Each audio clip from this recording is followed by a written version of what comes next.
Stephen was sweet while we were dating, but after we got married, he started to verbally abuse me, along with his stepchild, Sarah. I endured their behavior while saving up for Sarah's college fund. Eventually, we received her college acceptance letter and decided to celebrate it along with Stephen's promotion. Returning from shopping, I found bags filled with my books and clothes dumped in the yard. In the bedroom, Stephen, Sarah, and my mother-in-law, Lauren, were stuffing my belongings into garbage bags. "Please leave quickly. We don't have enough rooms to invite Grandma over because you are taking up space." "That's right. We don't need a loser. We'll just take the college money, though." Stephen laughed, shaking his shoulders. "A lowlife earning $20 an hour, get out." "Useless Nicole, goodbye." I reached my limit. "I'll leave, then." I went to the yard and moved the remaining bags to my car. Sitting in the driver's seat, tears of frustration welled up. I bit my lip and made a silent vow. I won't let this go.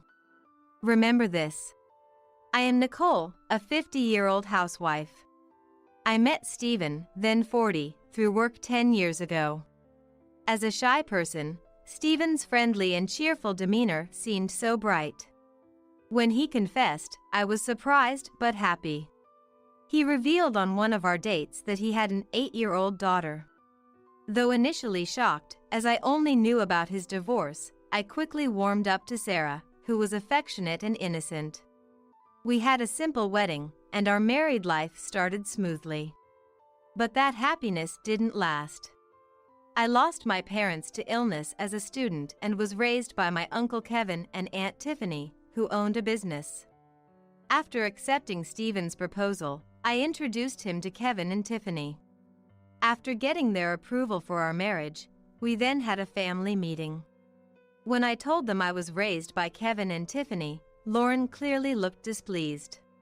Perhaps that's one reason why, after getting married, Lauren started making snide remarks at me. She would show up unannounced and criticize me. "Nicole, there's a single hair in the corner of the stairs. The bathroom mirror is dirty. Don't you clean it every day?" Then she'd roll her eyes and say, "Working when you have a young child." Lauren, these days, everyone works even with small children. I switched to part-time so I could be home when Sarah returns. Lauren glared at me as I gently countered. "Talking back to your mother-in-law, how cheeky." I hadn't asked about Stephen's reason for divorce, but I wondered if Lauren's harassment was to blame. "Well, Mom, if both of us work, we can save for Sarah's college fund faster." Initially, Stephen took my side, but over the years, he began to verbally abuse me like Lauren. "Coming home from work halfway through the day, and this is the meal you prepare? Don't you care to comfort me when I return home from work tired?" "I'm sorry, but preparing 3 dishes aside from the main course every day is tough." "You're just lazy. Everyone does it." Lauren, who was a housewife, never used store-bought prepared foods and forbade me from using them too. So, I made time to prepare meals after the family went to bed or on weekends. Just when I thought the issue was resolved, Stephen said, "I want to save money, so I will bring packed lunch to work." Of course, I had to prepare it. And, as expected, he complained about the packed lunches too. "Bread with nothing on it for lunch is lazy. Preparing everything is hard." "Don't talk back, you're just a wife. You know I hate simple meals. Is this your way of annoying me?" Stephen yelled. "Simple packed lunches are banned from now on." "No way. A wife's duty is to think of the family's health when preparing meals. Do you want to make me and Sarah sick? What a terrible woman." "I'm sorry.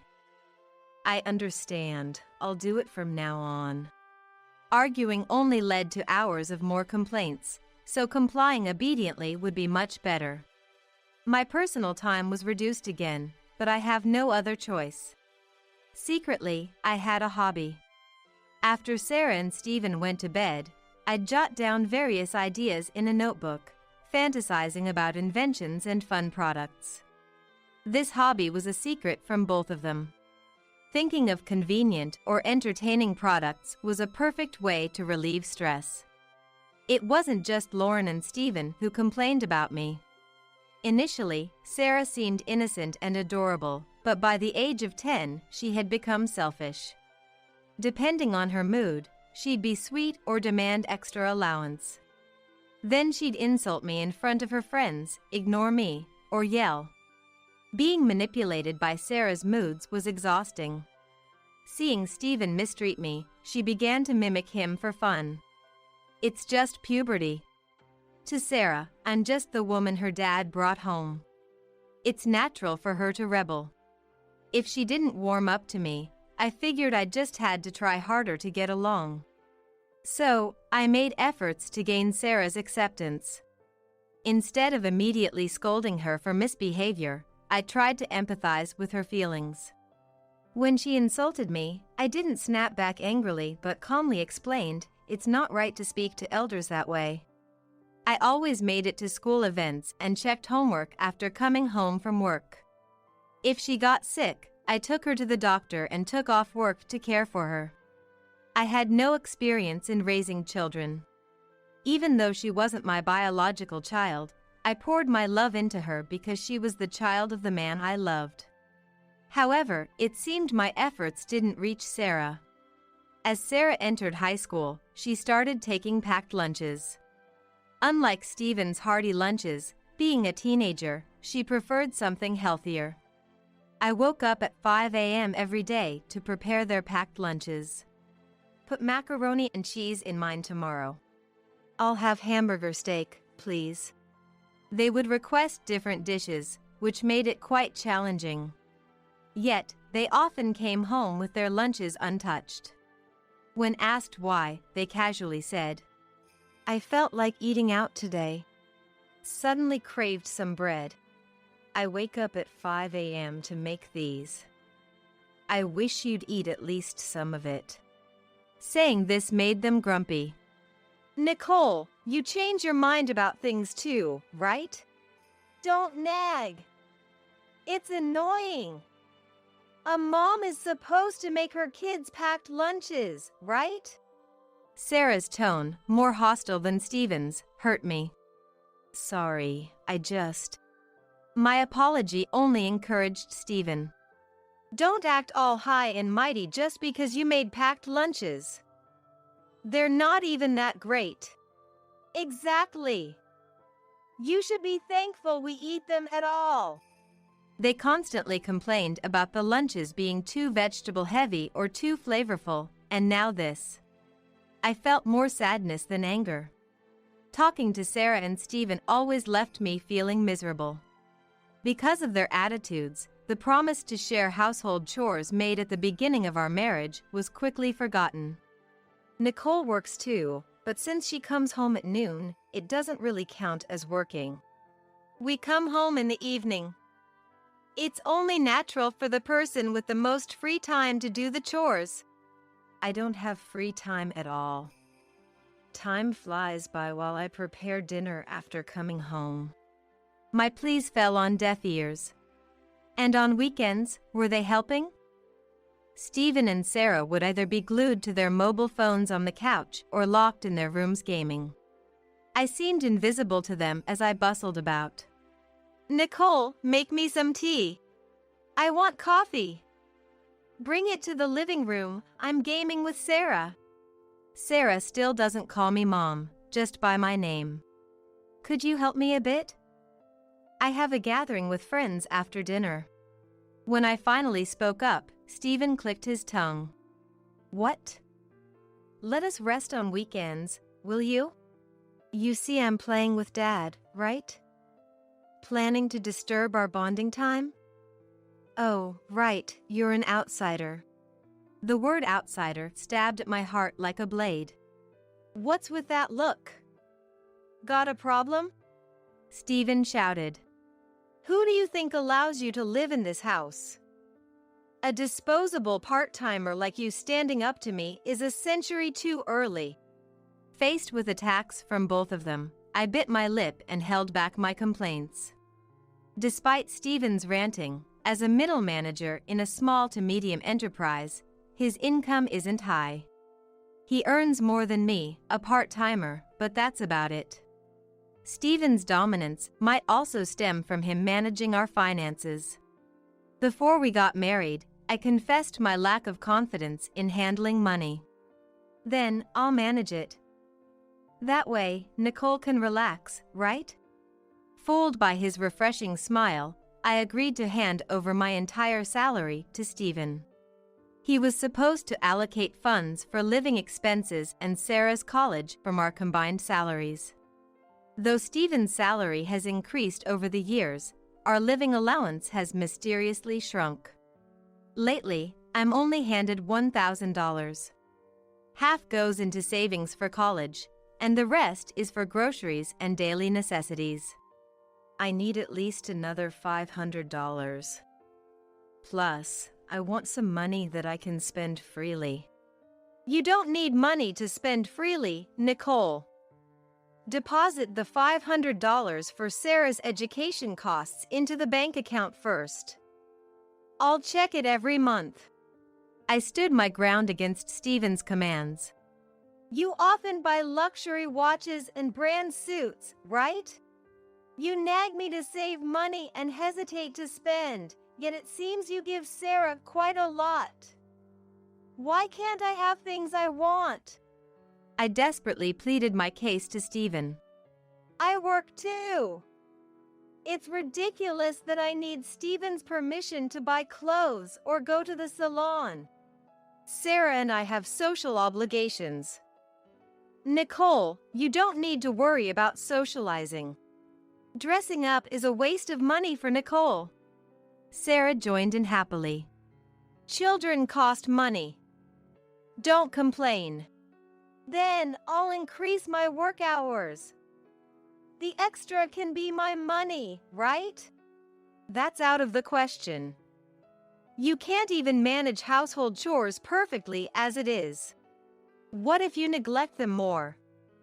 Mom would be against it too. Mentioning Lauren, I gave up on arguing. It's hard for me, someone who is not articulate and timid, to stand up to the three of them. Yet, somewhere in my heart, I harbored a faint hope. If Sarah got accepted into college and started enjoying her college life, maybe her attitude towards me would soften? Seeing Sarah happily attending college with the money I saved, perhaps Stephen would start respecting me more. But my hopes were quickly dashed. Sarah's acceptance letter arrived. A few days later, at Stephen's announcement, Sarah cheered. Dad, you're becoming a manager? That's so cool. It's confirmed. The salary and bonus are going to skyrocket.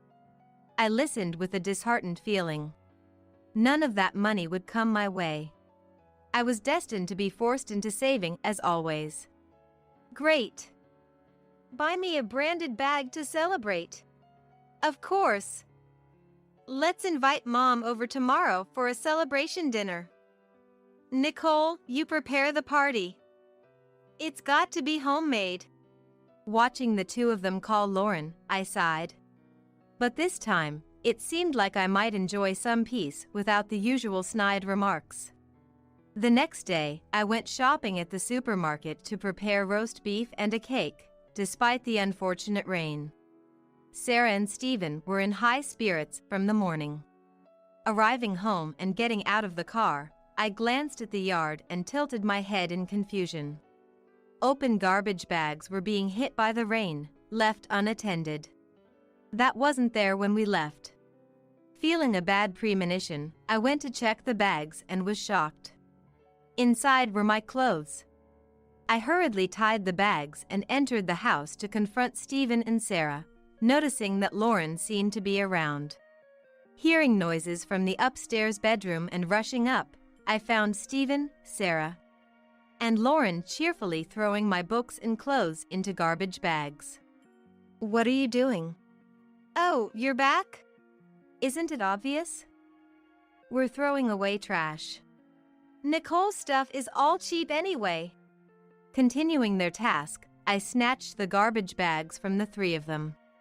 Stop it. Don't do this without asking. It's fine. You served your purpose. What? Stunned, the three of them chimed in excitedly. We've already sent the college entrance fee, right? And saved up $70,000 for the tuition till graduation. Your role of providing money is over. It's impressive how you saved so much on a $20 per hour wage. My knack for making Nicole save was spot on. I stared at Stephen, dumbfounded.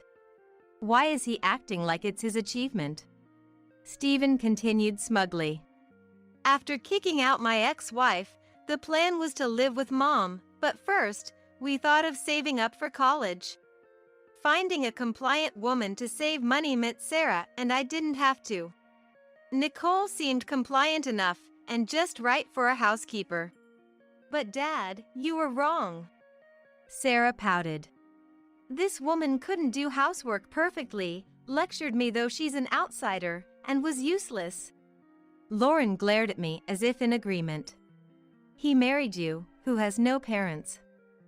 You should be more grateful to Stephen, but all you did was complain, it seems. Surrounded by the three, they freely insulted me. So, please leave quickly. With you here, we don't have enough rooms, and Grandma can't live with us. Exactly. We don't need a failure like you. We'll just take the money. Pushing the garbage bags towards me, Stephen smirked. A low-wage bottom feeder, get out. Useless Nicole, bye-bye. I reached my limit. Fine, I'll leave. I gathered my valuables, transferred my clothes and books from the garbage bags to a suitcase, and left the room. I stopped by the yard to move the rain-soaked bags into my car. Sitting in the driver's seat, tears of frustration overflowed. Stephen never had any affection for me from the start. A housekeeper and a role of providing money, how much more could he belittle me? Fury nearly drove me mad. Biting my lip, I made a silent vow. I won't let this go. Remember this. Desperate to get away from those three, I drove a bit before stopping to call Kevin.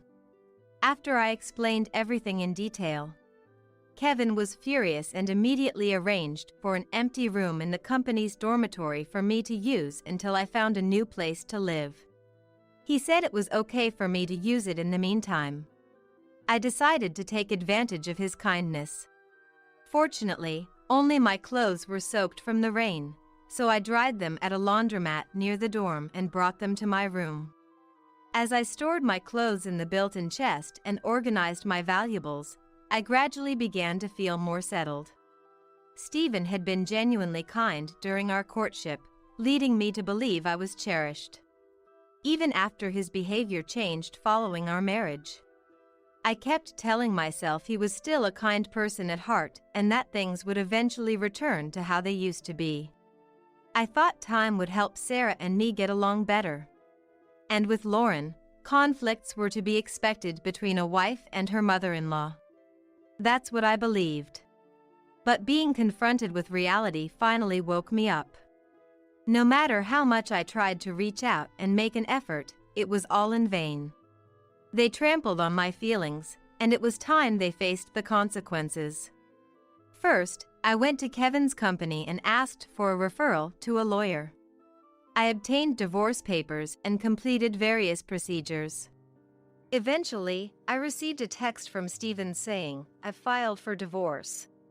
With the nuisance gone, he was probably enjoying his life, as there were no calls from Sarah or Lauren. After some peaceful days, Stephen reached out again. Seeing his name appear on my mobile phone while I was using my laptop, I decided to ignore it. I had been expecting his call, but was too busy to deal with it right now. I decided to leave it be for a while. Eventually, when it went to voicemail, Stephen's voice, filled with tears, could be heard. "Nicole, please pick up. I'm in deep trouble." The phone kept ringing incessantly after that, leaving message after message. "Please answer. We need your help. Things are really bad." After leaving a message with his crying voice, he kept calling over and over again. It was so persistent that I finally decided to pick up. "What do you want?" "Nicole, what have you done?" "I'm busy. Can you get to the point?" Stephen seemed to hesitate on the other end of the phone, taken aback by my tone. Yeah. Well, I was calling about something to do with Sarah's college." He explained the situation. "Then, they told me she had withdrawn and was no longer a student there. What's going on?" "Just as they said," I responded calmly. "I was the one who withdrew her. The tuition will be refunded to my bank account, which is helpful." "Withdraw? Don't do things on your own," Stephen shouted at me. "Poor thing. Sarah worked hard to get into college." "Oh, really? I had no idea," I said sarcastically. "With the money you gave her, she was too busy partying until morning and going to concerts, hardly the behavior of a student studying for exams." "Well, that's..." Stephen faltered. "I've never seen Sarah study once." "So, you chose a college where just paying would get her in, right?" "Sarah studied when Nicole wasn't around. Besides, college is about learning more than just academics. You've taken away that opportunity," Stephen argued back. "Oh, I'm sorry. Did it somehow correct her twisted character a bit?"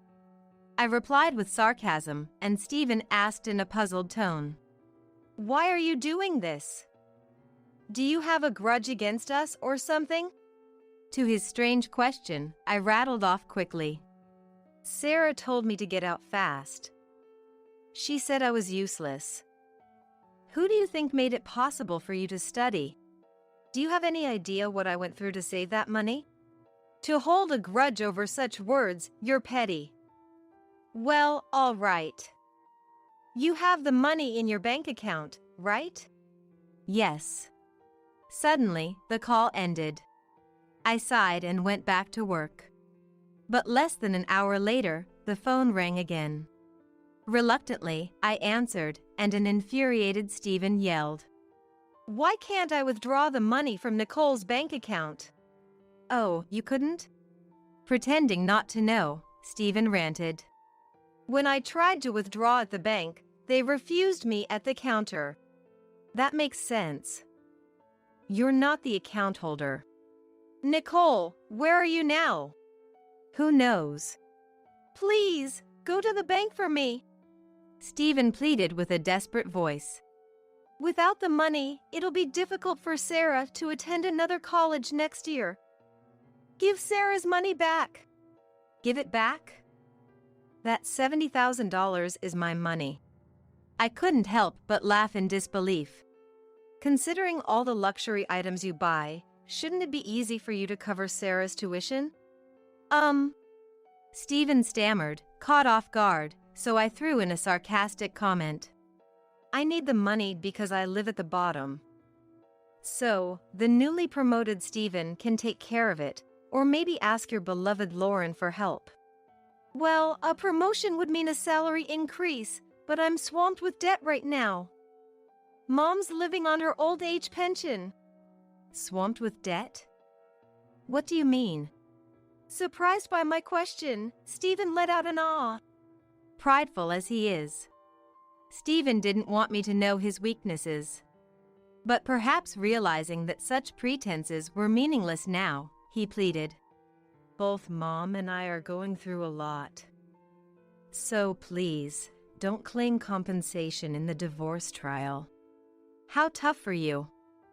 "But I'll be claiming the compensation from the divorce trial later. Take care."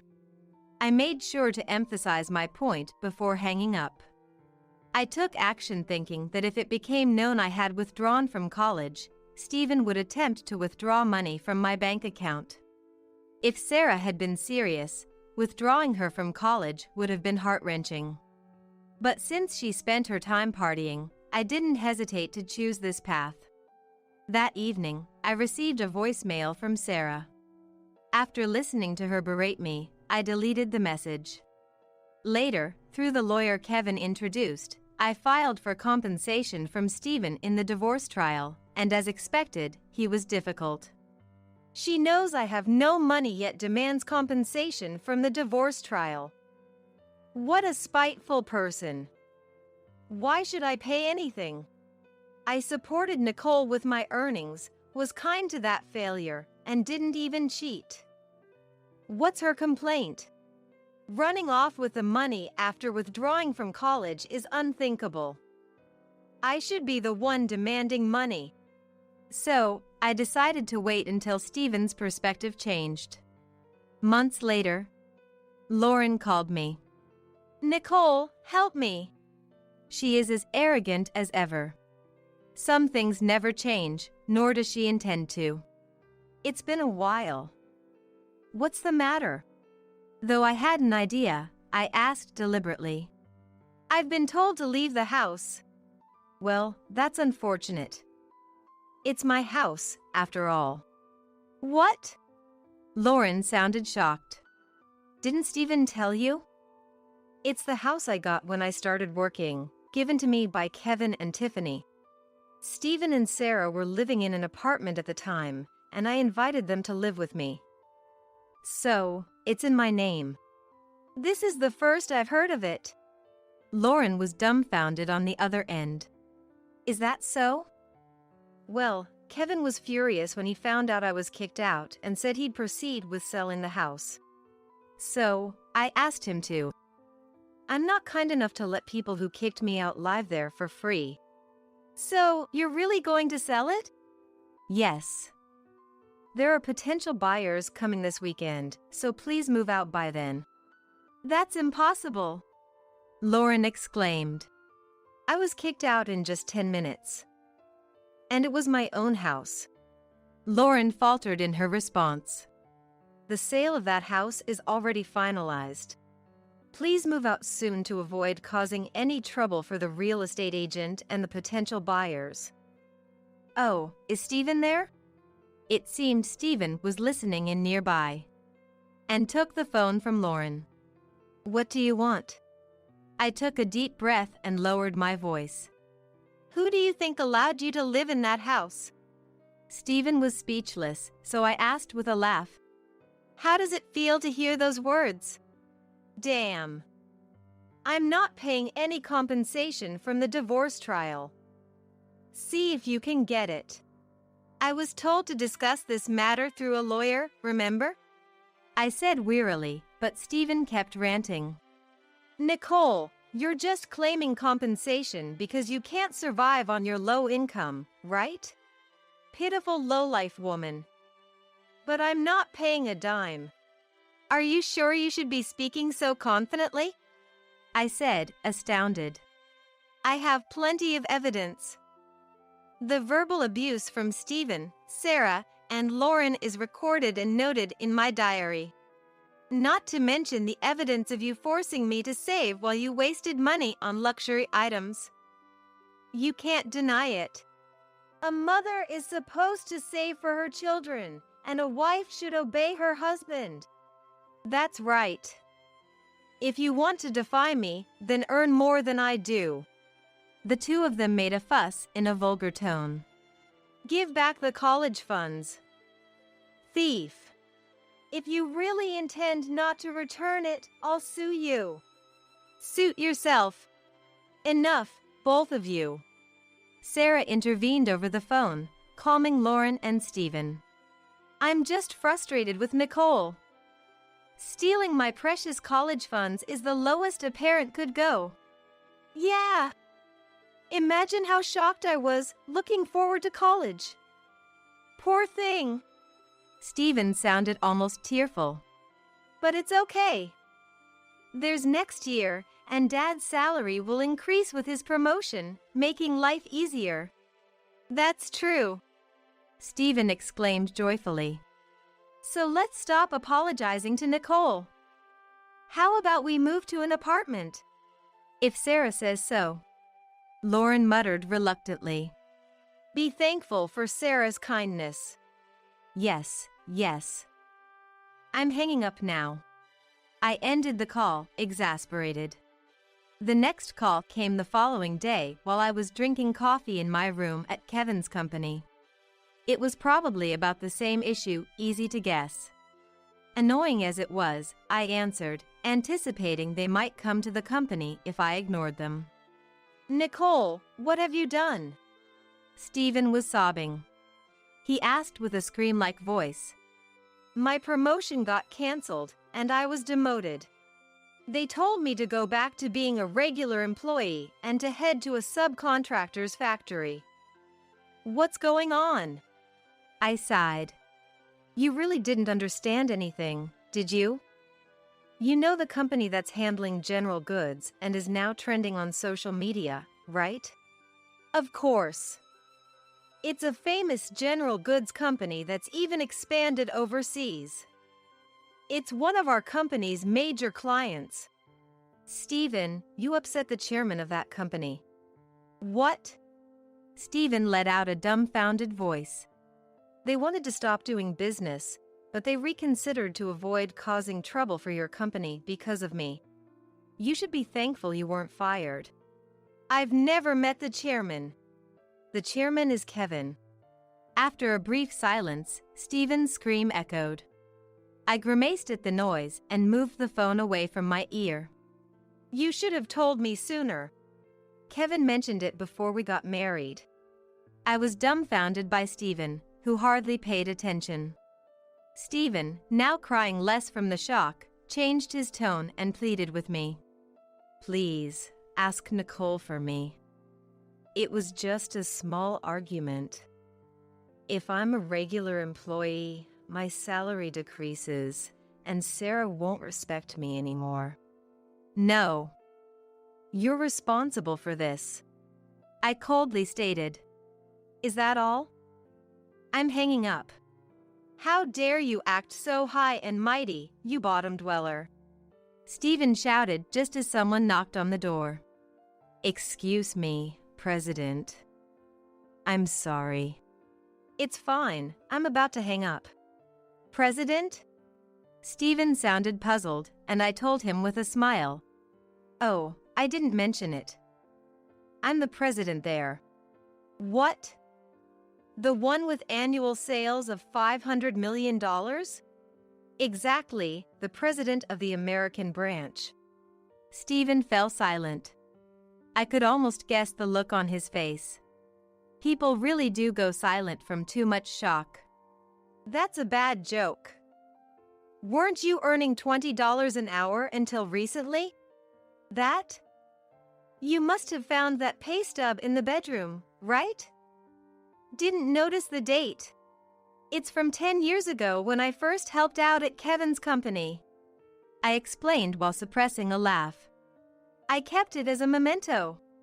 Stephen was speechless, but soon spat out a resentful line. Shut up. But it must be nice, having a rich relative to make even the useless ones presidents. You think that's all it takes to become a president? I retorted, exasperated. I've been contributing ideas and planning products from the start. Several products I helped bring to meetings were commercialized and became hits. It was for those achievements. Nicole, you were doing all that behind my back. Do I have to get your permission for everything? I sighed and explained the situation. I wanted to help Kevin, so I studied business administration in college. For the past few years, under Kevin's instruction, I've been attending board meetings and taking seminars on management. It's the result of my efforts. Stephen was silent. The funds for Sarah's education were supposed to come from the licensing fees of a patented stationery item I invented. Otherwise, it would have been impossible to cover living expenses and save from my salary alone. If you have money, then you don't need the compensation from the divorce trial. Lauren chimed in. Apparently, Stephen had put the phone on speaker so Lauren could listen in. Sarah might be listening too. I just found out, but there's property division in a divorce, right? Nicole has to give half of what she earned to Stephen. Typical grandma, always knowledgeable. I laughed at Lauren's smugness. What's so funny? Lauren, property division is a right, not an obligation. So, it's possible to waive it. I could almost see Lauren tilting her head in confusion over the phone. I'm opting out, so Stephen won't get a dime from me. We can fight it out in court if you like, but I'm sure to win. What? I won't get anything even though you're a president? Sarah sounded disappointed. Stephen, marry Nicole again. As the president's husband, you could live in luxury. Forget about pride. That's a good idea, Mom. Nicole, I'm sorry for everything. Let's get back together. I won't treat you like a housekeeper anymore. Nicole, I won't call you useless anymore. So, come back. I want to live in a high-rise apartment for our next place. I was beyond anger and found myself laughing at their audacity. I can earn my own way, so I don't need a useless husband. You'll be sending me the compensation from the divorce trial monthly. If you can't pay, I'll have your assets seized. Despite their shouting over the phone, I hung up and blocked the contacts of Stephen, Sarah, and Lauren. Stephen ended up harassing other employees at the subcontracting company he was transferred to, causing trouble until he was fired. Chased by living expenses, debt, and the compensation payments. He works non-stop at a factory during the week and a restaurant on weekends. They couldn't live in that house anymore and moved to an old apartment with Sarah and Lauren. Sarah, who planned to enjoy her college life, lost her motivation to study and dislikes working, staying home every day. Lauren doesn't do any housework either, and she and Sarah mock Stephen for his low income, leading to fierce arguments. I secretly saved up and moved to a high-rise apartment, busy every day. I was worried that other employees wouldn't accept a former rank-and-file worker as CEO, but they welcomed me warmly. The success of the products I helped create played a big part in supporting the company. There's still much to learn, but the executives helped me out. I'm happy I can live at my own pace, no longer having to worry about Stephen or Sarah's opinions. Going forward, I plan to take care of myself and enrich both my work and personal life.